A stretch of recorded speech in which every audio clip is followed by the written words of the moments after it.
Okay, welcome to learning module number 10, where we're going to turn our attention to capital budgeting. And we're going to start with just running through some of the basics.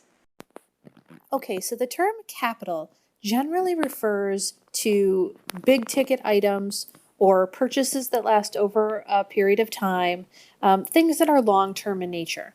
So generally speaking, there's three main categories of things that you're going to budget for from a capital perspective or that you're going to spend on. That's the acquisition of land, the acquisition of buildings or putting buildings on that land that you acquired, and equipment. And in a minute, we'll figure out exactly what type of equipment counts as capital and what counts as operating. So every nonprofit has to have a policy about what qualifies as a capital asset. There's two dimensions that they have to decide. They have to decide how long the asset is going to last. So more than a certain period of time. So for example, if you, obviously a building, right? You're not going to buy a building and use it up within 1 year.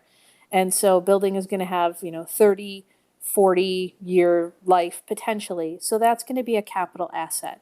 Most organizations are going to choose probably 1 year. Sometimes, depending upon how big the organization is, it might be longer. But generally speaking, if you're going to use this over 1 year, 2, 3, 4 years, then it becomes a capital asset when you buy it. The other dimension that you have to determine is how much is a capital asset. So costing more than whatever threshold it is. And for a lot of smaller nonprofits, it's going to be $500 or $1,000. For larger nonprofits, it might be $5,000 or $10,000.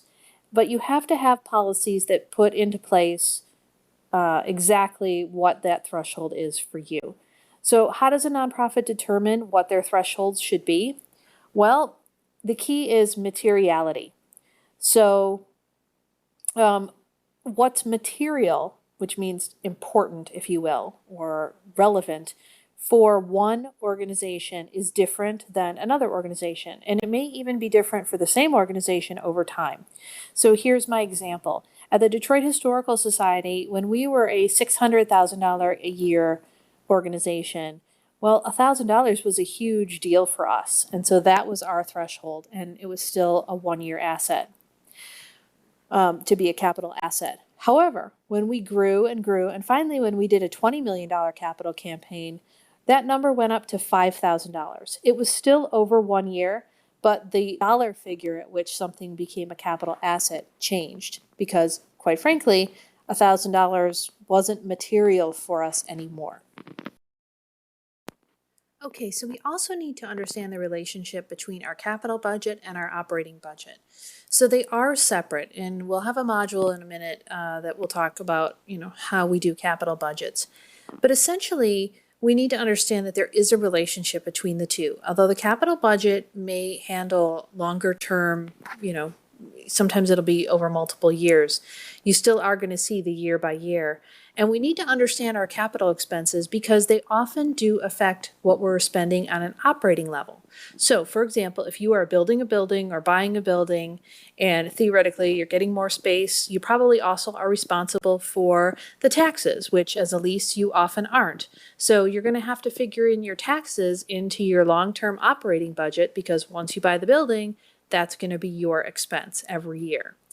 Similarly, you might have new utilities, you may have to pay for security, just lots of different things come with capital expenses sometimes. On the revenue side, that can also be impactful. So if you're doing a capital fundraising campaign to, raise money for a new building or raise money for something, some kind of purchase, that's often going to affect how you're able to generate money for your operating expenses. So on an annual basis, if a company is giving you $1 million towards your capital campaign, for example, they may not give you the $50,000 that they normally give you in operating revenue. So that is going to mean that your operating budget is going to need to adjust accordingly. So with that, I think you're ready to go on to the capital budgeting process when you are ready. Thanks.